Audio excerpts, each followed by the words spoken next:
وحده والصلاة والسلام على من لا نبي بعده أما بعد فأعوذ بالله من الشيطان الرجيم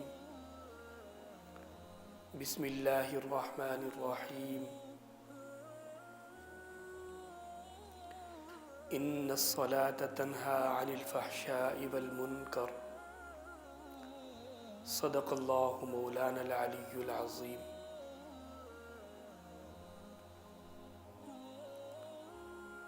اگر ہم سے یہ سوال کیا جائے کہ آپ اپنی زندگی کے اندر کوئی ایسی خامی تلاش کریں کہ جس کو ٹھیک کرنے سے آپ کی ساری زندگی سنور جائے، تو ہم غور کر کے اپنے اندر سے ایسی خامی آئیڈینٹیفائی کریں گے، متعین کریں گے کہ آخر کون سی ایسی چیز ہے کہ جس کے خراب ہونے سے سب خرابی ہے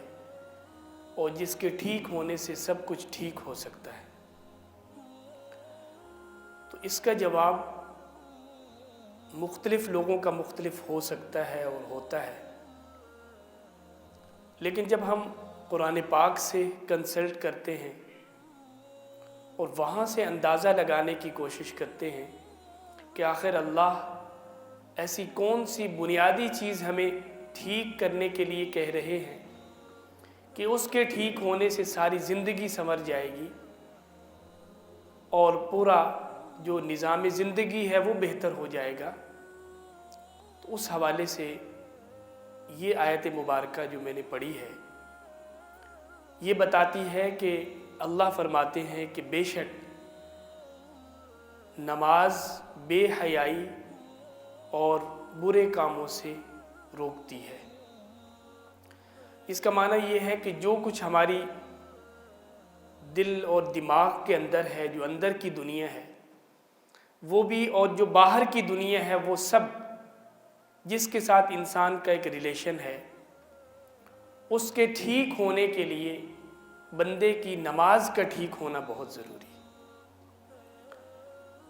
کہ اگر نماز اچھی ہو گئی اور وہ نماز حقیقتاً نماز ہے تو وہ اس بات کی گارنٹی ہے کہ انسان جو ہے وہ سدھر گیا ہے، سدھر سکتا ہے۔ اب اللہ نے جب یہ بات فرمائی ہے تو یہ اس کی حکمتیں وہی جانے کہ یہ بات کتنی گہری ہے، کس طرح ہمیں متاثر کرتی ہے، لیکن تھوڑا سا غور کرنے سے ہمیں یہ بات سمجھ آ سکتی ہے کہ نماز کے درست ہونے سے واقعتاً ہماری زندگی درست ہو جاتی ہے، اس لیے کہ یہ وہ عبادت ہے جو اللہ نے ہم پر سب سے زیادہ اس کو فرض کیا ہے، سب سے زیادہ یہ ریپیٹ ہو کر آتی ہے۔ ہم پورے سال کے اندر کوئی 2100 نمازیں پڑھتے ہیں، روزانہ 5 نمازیں پڑھتے ہیں، بلکہ 6 نمازیں ہوتی ہیں وتر کو ساتھ شامل کر کے۔ تو نماز کے ٹھیک ہونے سے کہ نماز بالکل ایسے پڑھی جا رہی ہو جیسے اس کو پڑھا جانا چاہیے، اور وہ نماز کیسے ایسی ہو سکتی ہے کہ وہ ہمیں بے حیائی اور برے کاموں سے روک سکے اور وہ کامل نماز ہو، وہ مکمل نماز ہو، تو وہ نماز وہ ہے جو حضور نبی کریم صلی اللہ علیہ وسلم کے طریقے کے مطابق اس کو پڑھا جا رہا۔ لہٰذا مسنون نماز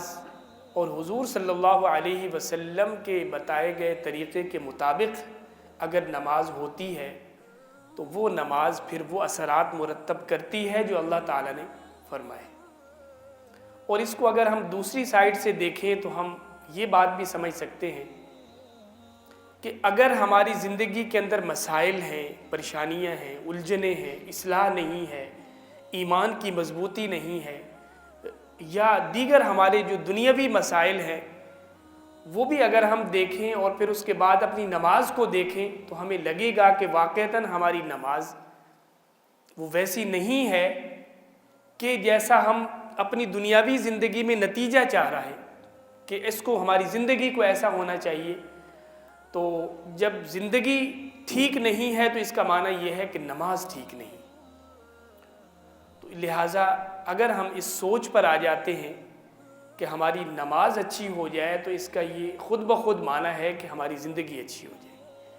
اور اگر ہم زندگی کو اچھا کرنا چاہتے ہیں تو اس کا معنی یہ ہے کہ اپنی نماز کو دیکھیں، جیسے جیسے وہ سیدھی اور صحیح ہوتی جائے گی، سنت کے مطابق ہوتی جائے گی، ہمارے اسی طریقے سے ہمارے دینی اور دنیاوی مسائل بھی ٹھیک ہوتے جائیں گے۔ اب اللہ نے قرآن کریم میں بہت ساری جگہوں پہ فرمایا ہے کہ تمہیں جو کچھ مصیبت پہنچتی ہے تو وہ تمہارے اپنے ہاتھوں کی کمائی ہے۔ بہت ساری جگہوں پہ نماز کی تاکید ہے، نماز نہ پڑھنے کا نقصان بتایا گیا ہے۔ ایک حدیث پاک میں یہ آیا کہ اگر آپ کی ایک نماز رہ جاتی ہے اور کوئی ایسا شرعی عذر بھی نہیں تھا تو یہ ایسے ہی ہے، آپ اس کو کنسیڈر کریں سچے پیغمبر کے فرمان پہ یقین رکھتے ہوئے۔ وہ فرماتے ہیں کہ کأنما وطر اہلہ و مالہ، کہ گویا کہ اس کے گھر بار اور مال و اسباب سب لٹ گیا صرف ایک نماز کے آگے پیچھے ہونے سے۔ تو یہ کیسے فرمایا گیا کہ ایک جانب ایک نماز اور دوسری جانب یعنی نماز کا چھوٹنا وہ ایسے ہے جیسے ایک انسان کو اچانک ایک شاکنگ نیوز پہنچے کہ جناب کوئی ایسا انسیڈنٹ ہوا ہے، ایسا ایکسیڈنٹ ہوا ہے کہ آپ کا جو مال و دولت سب جل کے ختم ہو گیا اور آپ کے بیوی بچے والدین سب جو ہے وہ مارے گئے، آپ اکیلے رہ گئے۔ تو ہم صرف تصور کریں کہ وہ کتنا مشکل اور بھاری وقت ہوگا، اور اس نقصان کو ساری دنیا کتنا بڑا نقصان کہے گی۔ تو یہی نقصان پیغمبر علیہ السلام نے فرمایا ہے کہ ایک نماز کے چھوڑنے کا ہے۔ اور پھر نماز اگر پڑھی جا رہی ہے لیکن وہ صحیح نہیں پڑھی جا رہی تو یہ اس سے بڑی پریشانی کی بات ہے کہ ہم